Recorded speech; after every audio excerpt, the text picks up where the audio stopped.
इस वीडियो में आपका स्वागत है। आज का विषय है हिंदी साहित्य का काल विभाजन। हिंदी साहित्य का काल विभाजन जब हम देखते हैं तो हिंदी साहित्य को पूरे के पूरे 4 भागों में बांटा गया है। उसमें से अलग अलग प्रकार की रचनाओं की विशेषताओं को ध्यान में रख करके अलग अलग ग्रंथकारों ने अलग अलग विशेषताओं के आधार पर उसका नामकरण किया है। जैसे जो प्रसिद्ध नामकरण है जो हम पढ़ते हैं, आदिकाल पढ़ते हैं। आदिकाल को वीर गाथा काल भी कहा गया है, उसको प्रारंभिक काल भी कहा गया है। तो किन किन आधार पर कहा गया है और कौन कौन ग्रंथकारों ने क्या क्या नाम दिया है, आज देखेंगे कैसे नामकरण किया। आचार्य रामचंद्र शुक्ल ने अपनी पुस्तक में हिंदी साहित्य के इतिहास में कहा है, नामकरण के संदर्भ में, जिस काल विभाग के भीतर विशेष ढंग की रचनाओं की प्रचुरता दिखाई पड़ी है वह एक अलग काल माना गया है। उसका नामकरण उन्हीं रचनाओं के स्वरूप के आधार पर किया गया, मतलब जैसे जैसे विशेषता दिखाई दी उसी के आधार पर नामकरण किया गया है। जॉर्ज ग्रियर्सन ने जो काल विभाजन किया है उसमें देखते हैं, यद्यपि हिंदी साहित्य के इतिहास का पहला जो शुरुआत है वो गार्थादा तासी की रचना इस्तवार दला लिटरेचर हिंदुस्तानी हुई थी, लेकिन फ्रेंच में था, लेकिन उसका नामकरण नहीं किया गया था। लेकिन जॉर्ज ग्रियर्सन ने सबसे पहले नामकरण करने का प्रयास किया और भी अंग्रेजी भाषा में था, और इनकी रचना का नाम है the modern vernacular literature of Hindustan. ये जॉर्ज ग्रियर्सन की रचना है।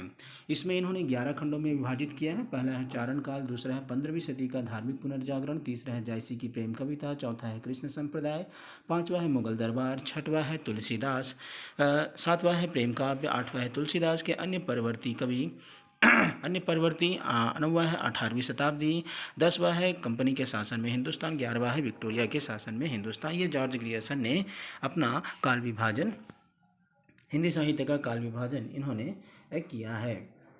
अब आता है, हम देखते हैं मिश्र बंधुओं का काल विभाजन। मिश्र बंधुओं ने पूरे साहित्य को, हिंदी साहित्य को 5 खंडों में विभाजित किया है। मिश्र बंधु विनोद में मिश्र बंधु के साहित्य इतिहास को रामचंद्र शुक्ल ने कविवृत्त संग्रह कहा है। ये क्वेश्चन आता है कि कविवृत्त संग्रह किसके साहित्य को कहा है रामचंद्र शुक्ल ने, तो मिश्र बंधुओं के। इन्होंने अपने साहित्य इतिहास के विभाजन के लिए संवत काल को चुना है, संवत काल के आधार पर बताया है।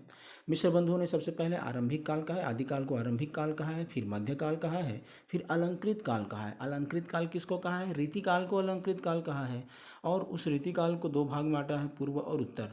और इसके बाद फिर परिवर्तन काल कहा है, फिर वर्तमान काल कहा है।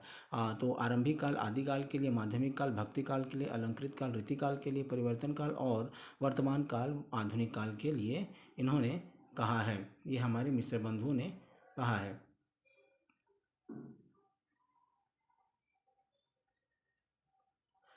अब आता है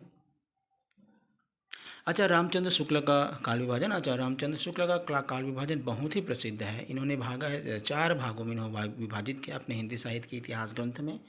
पहला है वीर गाथा काल, दूसरा है भक्ति काल, तीसरा है रीतिकाल और चौथा है आधुनिक काल। और आधुनिक काल को ही गद्य काल कहा है। इसके 2 भाग बांटे गए हैं, एक काल गद्य खंड और एक है काव्य खंड। काव्य खंड को पुरानी काव्यधारा और नई काव्यधारा में विभाजित किया है। और शुक्ल जी के आधुनिक जो काल है उसको 3 उत्थानों में चर्चा की जा सकती है, प्रथम उत्थान, द्वितीय उत्थान, तृतीय उत्थान। और जिसमें आदिकाल को वीरगाथा काल कहा है, भक्ति काल को भक्ति काल ही है और रीतिकाल को रीतिकाल ही है।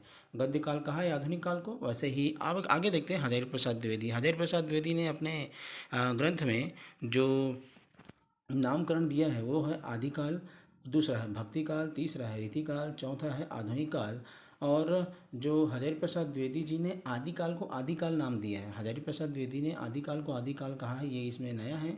डॉक्टर रामकुमार वर्मा ने आदिकाल को संधि चारण काल कहा है। डॉक्टर रामकुमार वर्मा ने आदिकाल को संधि चारण काल कहा है, जो 700 ईस्वी से प्रारंभ, संवत 700 से प्रारंभ होता है। फिर भक्ति काल, फिर रीतिकाल, फिर आधुनिक काल।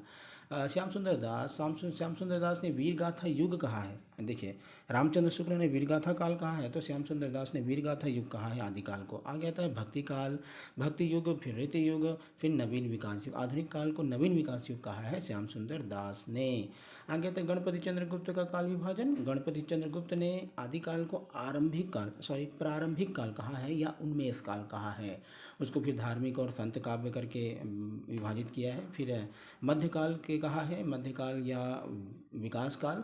जो 1350 से 1857 तक है, जिसको पूर्व मध्यकाल और मध्यकाल या चरमोत्कर्ष काल और उत्तर मध्यकाल कहा जा सकता है। उसको भी और विभाजित किया है। तो सबसे पहला है प्रारंभिक काल, दूसरा है मध्यकाल जिसको विकास काल कहा है, और आधुनिक काल।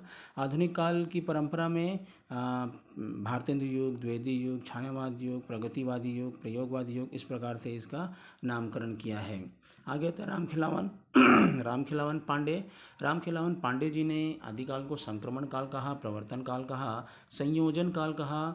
संयोजन काल भक्ति काल के लिए, फिर संवर्धन काल रीति काल के लिए, फिर संचयन काल कहा। आदिकाल को संचयन काल कहा, और संबोधित काल भी आदिकाल के लिए कहा, और संचरण काल 1947 के आगे काल के लिए कहा है। तो रामखिलावन पांडे जी का है संक्रमण काल, संयोजन काल, संवर्धन काल, संचयन काल, संबोधित काल, संचरण काल। रामस्वरूप चतुर्वेदी ने वीरगाथा काल कहा है, भक्ति काल कहा है, उसके बाद फिर रीतिकाल के फिर गद्य